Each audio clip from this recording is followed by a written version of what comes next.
Un breve estudio sobre el dinero simbólico.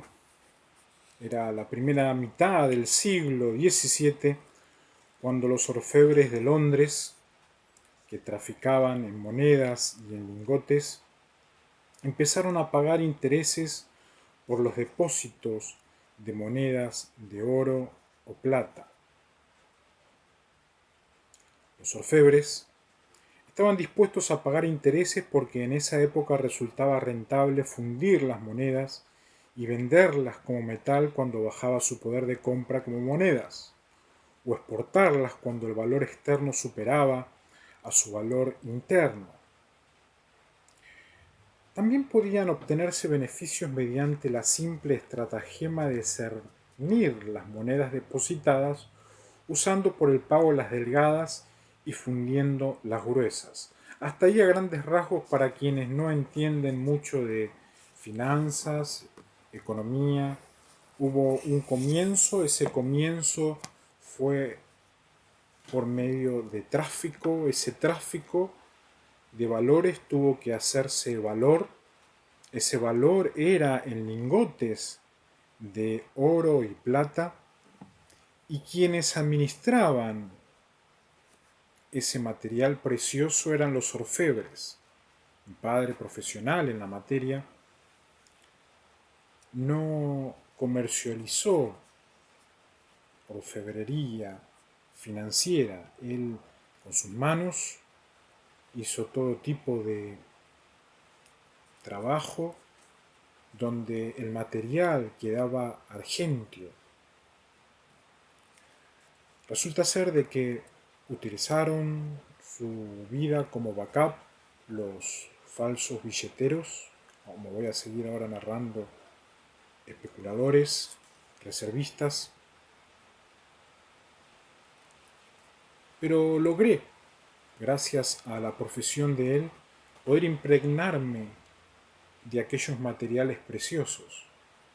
Resulta ser de que he logrado así la credibilidad a nivel billetes. Esos billetes son un backup natural de lo que fue mi padre, de lo que es mi padre como profesión de orfebre y de lo que he aprendido a nivel financiero. Eso tuvo un comienzo. Ese comienzo que empezó a circular fue en Londres en el siglo XVIII. Resulta ser que podían obtenerse beneficios mediante la simple manera de cernir las monedas depositadas, usando pago las delgadas y fundiendo las gruesas. En ese comienzo es que se descubrió que los depositantes, aparte de recibir los intereses, apreciaban los servicios de los orfebres porque proveían un depósito de seguridad, de modo que pronto se desarrolló la práctica de hacer pagos entregando los recibos de los orfebres en lugar de acudir a ellos y retirar el oro para pagarle a alguien que frecuentemente volvía a depositar el oro con los orfebres. Era como que mi padre daba un recibo por el material que le daban, trabajaba el material, le pagaban y él daba el material que había recibido. Resulta ser de que en estos tiempos ese recibo empezó a tener valor. Ya no era necesario estar con el oro ni con la plata circulando. Los orfebres son muy importantes en la historia, pero cuando los reservistas, los banqueros, los especuladores, los psiquistas, los neurotecnologistas hacen pactos de esclavismo, nos encontramos en un momento muy, pero muy difícil de la historia de América.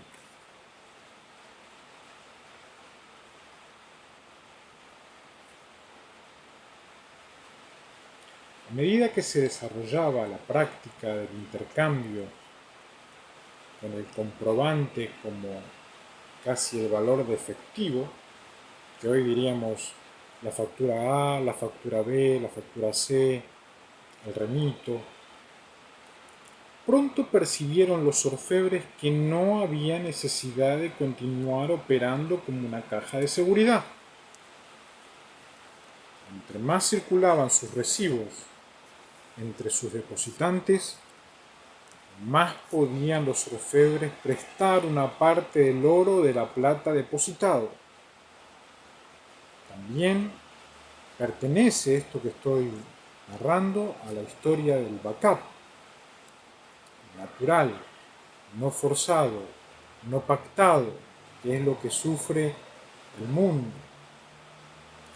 Es el primer ejemplo en la historia monetaria inglesa del dinero simbólico derivado de las actividades de una institución financiera. Porque eso era lo que en efecto había ocurrido. Los recibos de los orfebres eran una corriente continua, no un continuo fraude. Como decía una frase contemporánea, es decir, se habían convertido en un medio de cambio. No pasó mucho tiempo antes de que otros imitaran a los orfebres en la emisión de recibo de depósitos. Mientras que los orfebres confinaban sus actividades en Londres, por todo el país surgían pequeños bancos provincianos independientes que emitían sus propios billetes, lo que por circular corrientemente se convertía en una parte del medio circulante del país.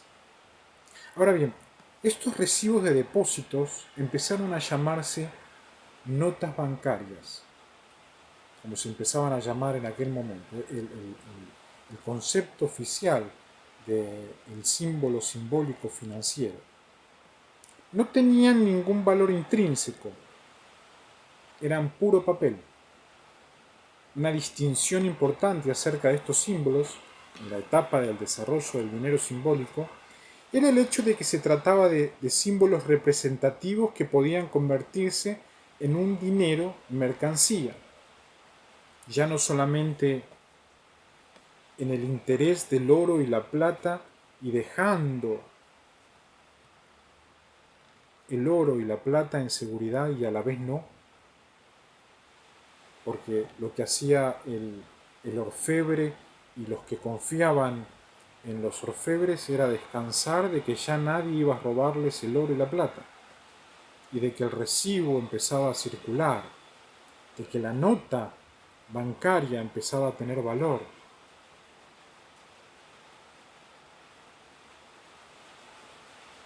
Llevaron eso al intercambio de mercancías. Dinero, mercancía, mercancía, dinero. Y así fue como la gente empezó a hacer sus transacciones con dinero de papel por conveniencia de los pagos. Estos pedazos de papel eran en efecto promesas de pagos de monedas de oro a la vista. No se podía hacer la transacción de papel si no había oro guardado, si no había plata segura, si el provinciano, el distinto o el modelo administrativo que haya en los países no resguardaban y daban seguridad de no pacto, seguridad de integridad, seguridad de no violación, seguridad de circulante natural, no había manera de poder hacer las notas de pago. El dinero y la mercancía empezaban a unirse como una manera de salida, porque apenas empezó esa ejecutividad, la especulación ya estaba rodando en aquellos lugares. Este hecho tenía algunas implicaciones importantes. Significaba que los bancos que emitían billetes tenían la obligación de pagarlos en oro. Esta situación, en la que un dinero simbólico es convertible en un dinero mercancía a la vista, origina la necesidad de mantener una reserva de dinero mercancía para que el banco emisor de promesa en formas de billetes pueda satisfacer siempre sus obligaciones. Ya contemplaba el espíritu de aquellos momentos que era sí o sí necesario hacer mercancías, productos de calidad para poder tener un backup de la tierra, del sistema y un billete fuerte para poder dejar reservado y casi sin seguridad, diría el orfebre, al oro y la plata.